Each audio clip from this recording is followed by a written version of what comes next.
হাঁসের মাংসটা যদি এইভাবে রান্না করেন তাহলে একটুও গন্ধ থাকবে না। আসসালামু আলাইকুম, সবাই কেমন আছেন? আশা করি অনেক বেশি ভালো আছেন। তো কয়েকদিন হাঁসের মাংস যদি ফ্রিজে থাকে তাহলে একটু গন্ধ গন্ধ লাগে। তো এভাবে যদি রান্না করেন তাহলে একটুও গন্ধ থাকবে না। তো এমনিতেই হাঁসের মাংসে একটু গন্ধ থাকে, আমরা অনেকেই পছন্দ করি, কিন্তু আবার হাঁসের মাংসে গন্ধও থাকে। আর যদি গন্ধ থাকে তাহলে খেতে একটুও ভালো লাগে না। তো প্রথমে মাংসটাকে লবণ দিয়ে ভিজিয়ে রেখেছিলাম কয়েক মিনিটের জন্য। তারপর মাংসটাকে ভালোভাবে ধুয়ে একটা কড়াইতে নিয়ে নিলাম। তারপর 4 চামচ পেঁয়াজ বাটা, রসুন বাটা, জিরা বাটা এগুলো দিয়ে দিলাম। তো তারপরে আদা দিয়ে দিলাম, আর আদা বাটা দিয়ে দেব হাফ চামচের মতো।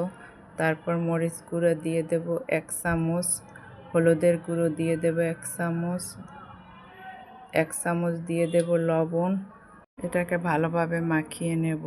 তারপর টমেটো সস দিয়ে দেব 1.5 চামচের মতো। তারপর ধনিয়ার গুঁড়ো দিয়ে দেব 1 চামচ। তারপর এটাকে ভালোভাবে ম্যারিনেট করে রাখবো কিছুক্ষণের জন্য। তারপর একটা প্রেসার কুকারে 4টা পেঁয়াজ আর 2টা রসুন দিয়ে তারপর মাংসটার মধ্যে দিয়ে ভালোভাবে একটু কষিয়ে নেব। তারপর আমরা এই যে সন্ধ্যায় খাওয়ার জন্য এই পিঠাটা বানিয়েছি। তো এটা দিয়ে এই পিঠাটা বানাতে হয়, দেখতেও খুব সুন্দর, খেতেও মজা। তো অন্য পাশে মা পিঠাটা ভাজতেছে আর আমি এ পাশে মাংসটা বসাই দিছি। তো মাংসটা আমাদের একটু কয়েকদিন হয়ে গেছে, আর ফ্রিজে এমনিতেই হাঁসের মাংস থাকলে একটু গন্ধ আসে। তো এখন 3টা এলাচ দিয়ে দেব, একটু জয়ত্রী দিয়ে দেব অল্প একটু, তো তেজপাতা দিয়ে দেব 2টো।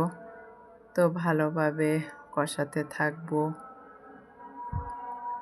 তারপর এখন পেঁয়াজ বাটা, রসুন বাটা, জিরা বাটা এগুলো আবার দিয়ে দেব 3 চামচ।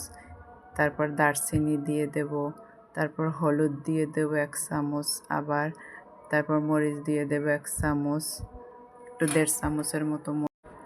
তো এবার কয়েকবার 3 থেকে 4 বার কষানোর পরে আমি আলু দিয়ে দিয়েছি। যেহেতু আলু ওরা অনেক বেশি পছন্দ করে, বাচ্চারা, জন্য আলু দিয়ে দিয়েছি। 2টো আলু দিয়ে দিয়েছি। তারপর এটাকে আমি প্রেসার কুকারে দিয়ে দিয়েছি। আর কড়াইয়ে যে মশলাটা ছিল ওটা আমি একটু পানি গরম করে ওটার মধ্যে দিয়ে দিয়েছি প্রেসার কুকারের মধ্যে, আর আমি পানি দেব না। তো এখন ভালোভাবে এটাকে একটু নেড়ে চেড়ে দিয়ে তারপর প্রেসার কুকারে ঢাকনাটা দিয়ে দেব। ঢাকনাটা দেওয়ার পরে এটাকে আমি 5টার মতো সিটি দেব, কারণ হাঁসের মাংস গরুর মাংসের মতো একটু সিদ্ধ হতে সময় লাগে।